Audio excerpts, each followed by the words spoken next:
don't shortcut yourself. Give it 100%. Every single thing you're building should be the thing that is the most amazing and best thing you ever built, because that is the stepping stone to the next even better thing. Hello and welcome back to Indie Bites, the podcast for writing you stories of fellow indie hackers in 15 minutes or less. Today I'm joined by Arvid Kahl, who's returning to the podcast for the third time. Back in 2019, he just sold Feedback Panda for a life-changing amount of money and then went on to write the book Zero to Sold. In 2023, when he was last on the podcast, he was on full-on creator mode with the Bootstrapped Founder and had just released the Embedded Entrepreneur. Now he's still producing content, but is also spending time on his SaaS Podscan, which is an extremely ambitious tool that transcribes every single podcast and lets you track mentions of your brand. But before we get into this episode with Arvid, I'd like to thank my sponsor, Email Octopus. Email Octopus are an email platform focused on affordability and ease of use without some of the bloated features you'll know that some other email apps have. So you can focus on shipping and growing your audience, which regular listeners will know is essential for growth in the early days. So to get started with an email platform that just gets out of the way, you can contact up to 2,500 people for free. Head to emailoctopus.com or hit the link in the show notes. Let's get into this episode. Arvid, welcome back to the pod. How are you doing? Oh, I'm doing spectacular. I don't like, now that you read all the things I've been doing, I don't know why I'm doing this to myself, to be honest. Like all these many thousands of things, but hey, I'm still kicking and I'm still having fun. I'm always happy to be back and talking to you.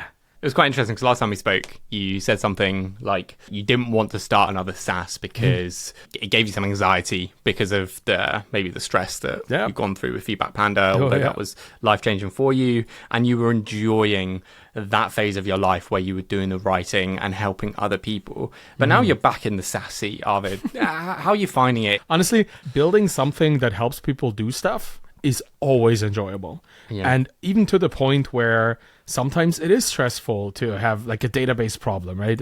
I'm dealing with 50,000 podcast episodes and transcripts for episodes every single day, because that's just how much stuff is out there in the English-speaking world. So that can sometimes be a burden, because I can not just easily scale my SaaS, right? I have, 5 customers, everything is slow. I can really spend my time on every single thing. Hey, even if I have 5 customers with Podscan, it's still 50,000 episodes that I need to scan for them. So that part is always, it's high tension, but I can then see just the crazy benefit that these people get out of my work. So it's very obvious that I was mentioned here, I reached out to them and did a sponsorship deal, or I reached out to them and then I now have them in my sales pipeline. I can see the direct consequences of this, which just keeps me going. You're wearing your building in public t-shirt there, Arvid. Are you building in public with Podscan? Like, what scale has it got to that you can share with people? Like, and also, like, are people still sharing their numbers? Is this a thing? I'm seeing it less and less. It's always been a two-sided thing, right? It's always been encouraging people to use your product. If you share your numbers and they see you being successful, they want to see what the thing is that is so successful. And then there's the other side of things, is the copycats and the competition who see this and then try to extract information that benefits them. It's always a balance here between how much do you share, do you overshare or undershare, or do you share just enough, the kind of Goldilocks thing. And that's for every single founder to find out for themselves. So just generally what I do with Podscan is I share my larger strategic outlook. I share experiments, tactical experiments along the way and how these things fit together.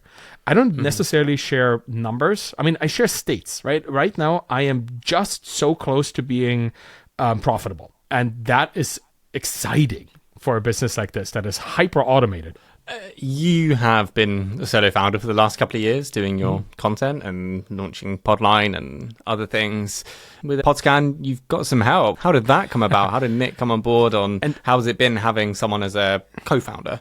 It happened completely outside of the SaaS. So a couple of years ago, I was migrating to YouTube.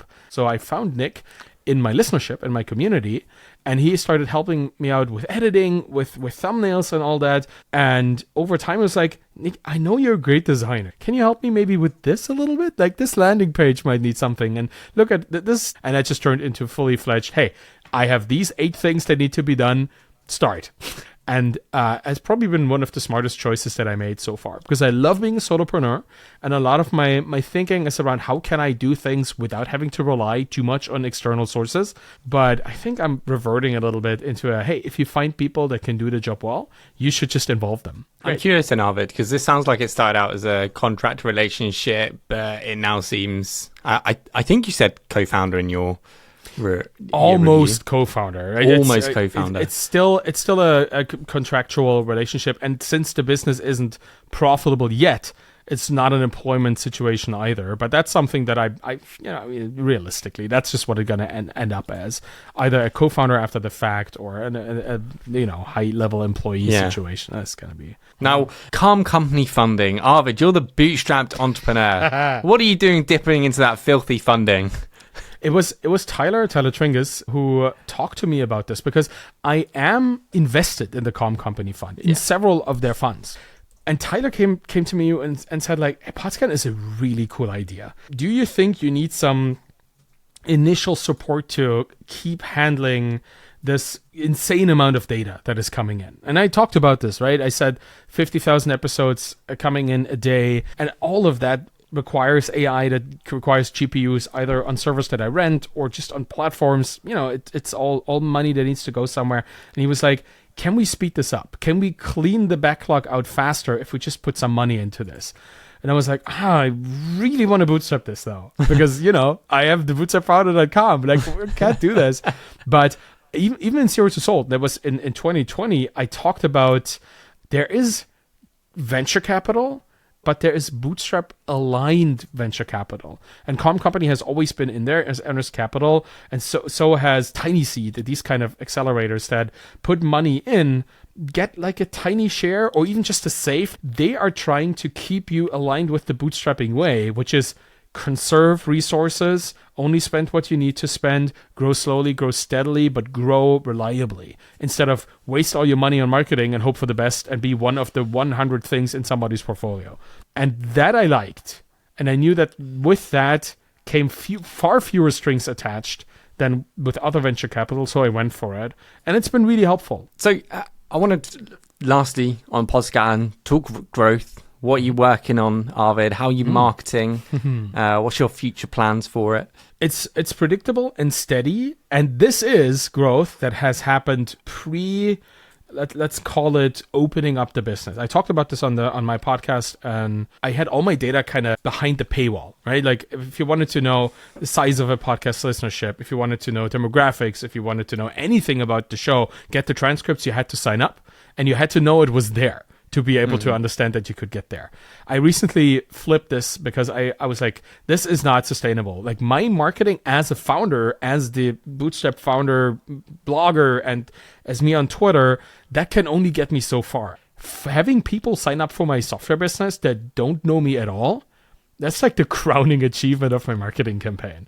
So right now, one of the most recent things I did was to track charts, like the podcast charts for Apple and Spotify. The typical software founder thing, that shouldn't be too hard. Turned out it wasn't. It's still super hard. There's 170 countries that Apple has charts in. There's 111 or so different kinds of charts per country. So that's 18,000 different combinations, and they all have 200 items ranked. So that is like 3.6 million items every single day. That is the level of data complexity. And yet again, here is something that I jump into that has millions of data points right from the get-go. So it was a challenge to build, but Podscan now supports chart tracking for every single podcast that is on the platform in all these countries, both on Apple and Spotify. Arvid, have you announced this, the chart feature that you just told me how much of a mammoth feature? Hopefully by the time this airs, I've announced this. But you know what it is for a technical founder? It's always like, this could be better, or this could be more stable. Like I have to this database is getting slightly slower. What's the problem? And that's like 2 days spent on that. It's just, I need to force myself to deal with these things less as a perfectionist and more as a entrepreneur, which is like, let's see, right? Let's move on to the Bootstrap Founder, your media business. How's that going? Are you still selling books? How are you making sure that's still running in the background? I force myself. It's very easy. I force myself to put out at least one podcast/newsletter episode every single week, which is my solo thing on Fridays. That is a streak of 368 episodes. Like, I've never not had a week when I didn't publish one. I'm not going to break that streak. But I also don't overextend. Right? I used to do an interview every week and a solo show every week. Interviews now are sporadic. I have a sponsor, so I have a certain quota of things that I want to get going as well. But if I'm done with the quota and I feel like I need to spend more time on other things, I do other things, right? It's always in the balance to me. And that I brainstorm these things very easily because there's so much happening with Podscan and me being in the community that I always have a topic. I always have something to talk about for 10, 15 minutes, no problem. Is the media business growing still at all? Oh, yeah. Yeah, it's still growing. Yeah. It's stagnated a little bit when I changed the cadence of my interviews, but the intensity of which people listen to the show and comment on those things and send me emails, that's still very much the same. Books are still selling. Courses still selling. Not as much as before because these things have a shelf life, I guess. And I don't force them. I don't really advertise them much. If people find them, then they buy them. But it's also not something that I constantly push. Podline's still going as well, right? Yeah, it's crazy. It's still running. There's still people sending like messages to the podcasts, or podcasts like collecting like phone messages or little text messages, all that kind of stuff. It's crazy. I think my last deployment was in February 2024. Yet it is still running uninterrupted. Thank you, Laravel and PHP. The learnings that I had from Podline directly led to Podscan. Right? Podline was like, I started transcribing messages because people wanted to send messages to podcasts, right? And in learning how to transcribe, it's like, I could use this and transcribe everything, right? It's just, and that's the thing. That's why I don't stop these other projects, because I know that each project potentially interacts with the other. Like having a podcast right now allows me to see Podscan, this tool for podcasters and marketing agencies, from the perspective of a podcaster. I know what my data looks like. It's all these little things that are interconnected. And I think that's why, as an indie founder, I would never give up another project in hope for some bigger success with another one, because they always interact in benign ways that you just cannot foresee. It just happens to be at some point that you kind of pull it all together and you see, oh, wow, there actually is this kind of synergetic effect here. So, Arvid, we're kind of recording this a year after we recorded the previous one. It comes at the start of the year. So I wondered if we could just put you on the spot quickly, talk about some of the wins this year. Biggest win in 2024 was being able to start a business and get funding. I think that has been crazy. I never thought I would. But also, I think, and this is more like almost a metaphysical thing, allowing myself to take time away from all this stuff, all the professional work that I do, and spend it with my family, spend it with my dog. Because prior to this, it would have been work.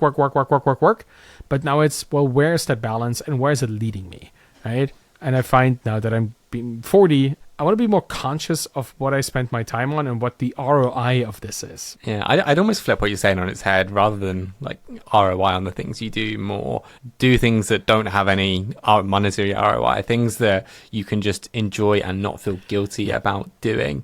I do so much of this. Like in my year in review, I essentially talked about this was a year where I focused on me and my work took a backseat and I coasted. Spent a lot of time and money on cycling. Got a girlfriend, spent a lot of time with her in the US and going on holidays and just enjoying our time together, rather than I've got to work and hustle, which I do enjoy. And I feel like that's part of my life that's kind of missing, but I've learned to not feel guilty about that time. And finally, I guess if we can leave people with some advice, with some inspiration, if they're at a stage where they want to take the next step with their business, they want to leave their job, what opportunities, how can we inspire some people to keep working hard on their projects, launch things, enjoy themselves? I can maybe get back to the story of Podline. I started Podline because I thought I wanted to have more people call into my podcast and leave a message that I can play on my podcast and respond. But when I started Podline, when I was building it, it was like, oh, this is going to be the biggest thing. It's going to be my next big business. And then I was like, how am I going to market this? And from that point came Podscan. And now when I look at Podscan now, or at Podline now, a year after, it's like, it's a blip. You never know where you're going to be 3 months from now, but you should know that if you want to be somewhere 3 months from now, you should keep working on the thing that you're working on right now. You should put all your efforts into it. Like, what I'm trying to say is, in retrospect, I know that I was thinking, oh, this is going to be the greatest thing, but it wasn't. But I was supposed to think that. I had to think that. I had to love the thing and build it with as much energy as I could exactly at that moment, because only that moved me to the next step that I needed to go to then get to the next project. Don't shortcut yourself. Give it 100%. Every single thing you're building should be the thing that is the most amazing and best thing you ever built, because that is the stepping stone to the next even better thing. Now, you know how this show ends. I end on 3 recommendations: a book, a podcast, and an indie hacker.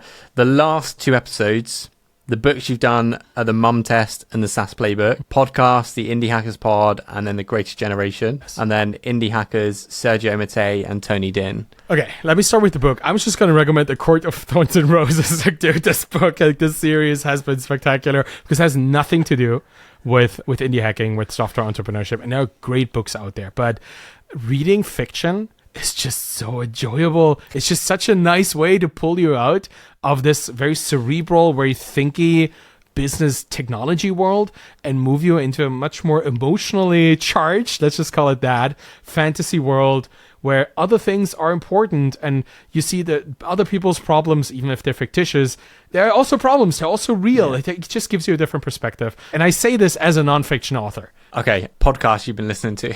I've been enjoying a podcast called The Economics of Everyday Things. Indie hacker, what have you got? I'm gonna go with Tyler Tringas, and not because he funded my business. It's not what it is. But Tyler very recently has started building businesses again, and I think that's super exciting.